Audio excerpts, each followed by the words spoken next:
Las escrituras aquí nos hablan acerca de, obviamente, nuestro Señor Jesús. Como dice la palabra, Él se conduce hacia Jerusalén. Pero dice la Biblia que Él se encontraba entre Samaria y Galilea.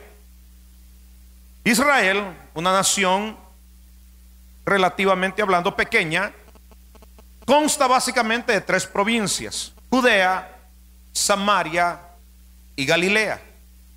Jerusalén se encuentra en Judea.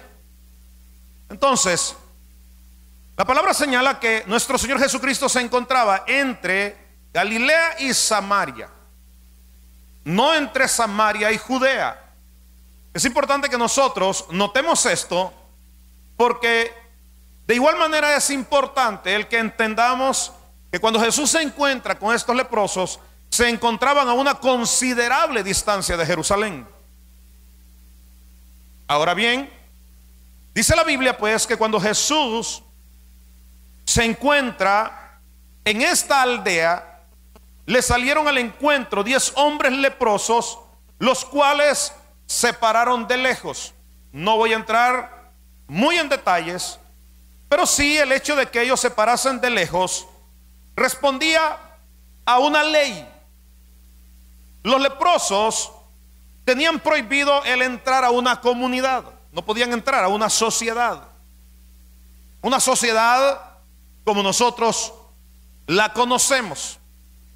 Una enfermedad altamente contagiosa, y obviamente querían evitar entonces que más personas, ya fuese por el contacto o por otro tipo de cosas, ¿verdad?, viniesen a padecer de esta terrible enfermedad.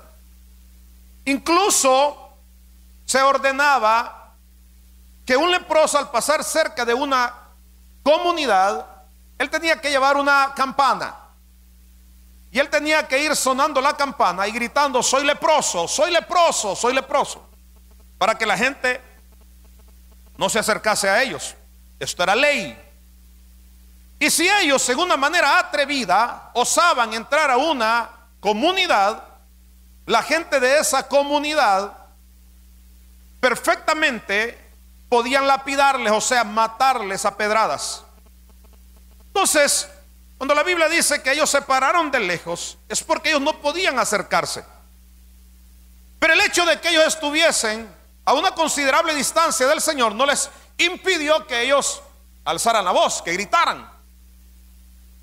Y comenzaron ellos a gritar: Maestro, Señor, ten misericordia de nosotros. Y sabe, probablemente personas pudieron haberse sentido ofendidas y molestas ante los gritos constantes de aquellos hombres. No era uno, eran 10 hombres que gritaban. Y es importante que nosotros también notemos que no era que ellos estaban: Señor, Maestro. Ellos estaban gritando con todas las fuerzas de sus pulmones, de su ser. Ellos empezaron a gritarle al Señor. ¿Por qué? Porque ellos tenían una gran necesidad. Cuando nosotros tenemos una gran necesidad, como que otras cosas pierden sentido, ¿cierto? De repente, en una gran necesidad y ante la oportunidad de que nuestra necesidad sea suplida, podemos olvidar hasta el caché, ¿verdad? El glamour, la educación, la diplomacia, al comino, todo eso. Y estos hombres dijeron: esta es nuestra oportunidad y la vamos a aprovechar. Gritan. Y mire lo que hace Jesús. Jesús, al atender la petición de ellos, les dice: id, mostraos a los sacerdotes. Cuando Jesús les dice: id y mostraos a los sacerdotes, atención, porque perfectamente nuestro Señor Jesucristo podía sanarles ahí nomás. Jesús no necesitaba que ellos se moviesen de aquel lugar y que fuesen ante los sacerdotes para ser sanos.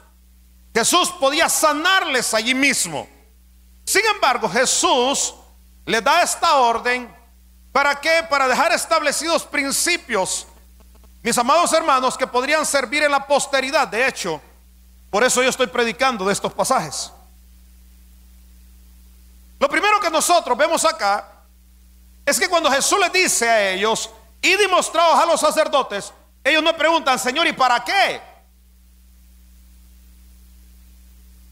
Lo primero pues que evidencian es que ellos tienen conocimiento de la ley.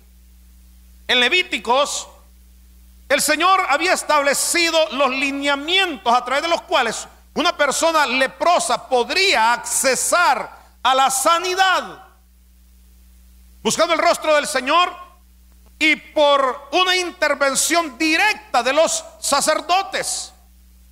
Entonces, lo primero, ellos conocen la ley. Ellos dicen, ok, bueno, cuando Jesús les dice, id y mostraos a los sacerdotes, inmediatamente la ley viene a sus mentes. Ellos se acuerdan de la ley y dicen, ok, vamos a hacer lo que Él nos dice. Pero atención, les dije que Jesús se encontraba entre Samaria y Galilea. Obviamente ahí también estaban los leprosos. Y cuando Jesús les dice, id y mostraos a los sacerdotes, Jesús los está mandando a Jerusalén, donde estaba el sacerdocio.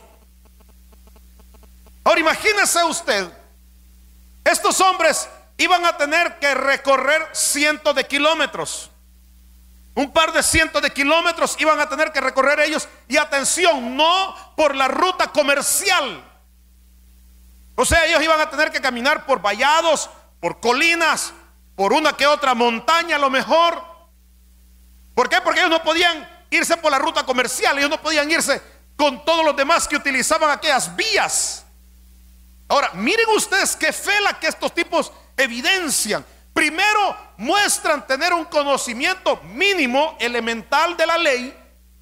Luego ahora ellos están mostrando una fe tremenda, una determinación y una obediencia.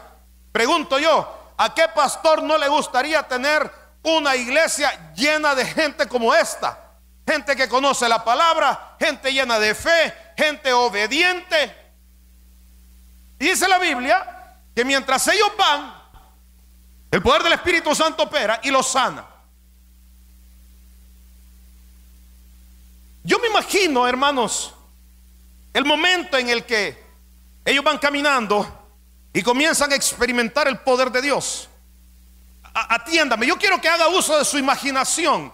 Por un instante usted considere a estos 10 hombres, quizás alguno de ellos hasta apoyándose en un báculo, porque la enfermedad es tan terrible que no le permite caminar como él quisiese. Imagínese eso, por favor. Piense en otro con aquellos dolores tan punzantes en su cuerpo. Todo este tipo de situaciones, hermanos, que le acontecían a un leproso, usted imagíneselas y luego piense por un instante cómo a medida que ellos van, todos aquellos síntomas, y no solo síntomas, a todas aquellas que le digo situaciones adversas que ellos estaban sufriendo, comienzan a desaparecer. Y cuando ellos son sanos totalmente, yo me imagino que hubo una fiesta y una algarabía terrible. Ellos empezaron a gritar, a vociferar, a decir tantas cosas en relación a su sanidad. Y atención, de los 10, 9 salieron a la carrera a seguir con sus vidas, pero uno se regresa donde Jesús. Y el tipo, escúcheme, mire lo que dice la Biblia. Dice que ellos primero alzaron la voz diciéndole: Jesús Maestro, ten misericordia de nosotros. Escúcheme, la Biblia dice, alzaron la voz. Pero luego la Biblia, hablándonos ya no de los 10, atención, ya no son los 10, ahora solo es uno. Dice la Biblia que este hombre volvió glorificando a Dios a gran voz. Qué lindo.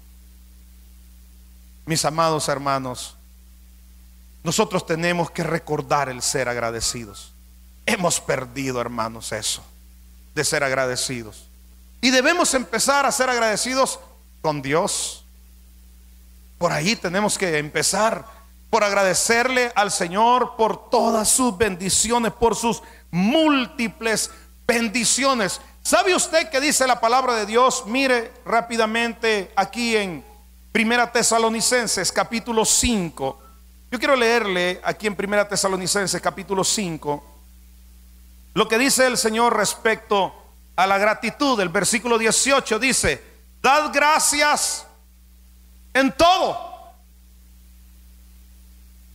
Dad gracias en todo, porque esta es la voluntad de Dios. ¿Cuál es la voluntad de Dios?